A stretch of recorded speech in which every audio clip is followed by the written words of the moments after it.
Hindi na uso ngayon ang pagandahan ng trabaho at posisyon na meron ka. Hindi na uso ang payabangan ng narating mo sa buhay. Ang uso ngayon, yung kumikita ka kahit hindi ka nakapagtapos ng pag-aaral. At hindi na payamanan ang sukatan ng masayang pamumuhay. Kung hindi, ang makontento ka sa kung ano lang ang meron ka. Doon pa lang, masasabi mong pinagpala ka. Dahil the more na mas masaya ka sa buhay na meron ka ngayon, the more na mas magiging masaya at panalo ka.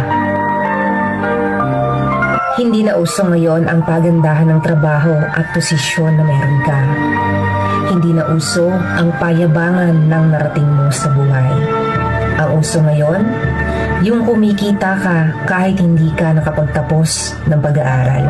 At hindi na payamanan ang sukatan ng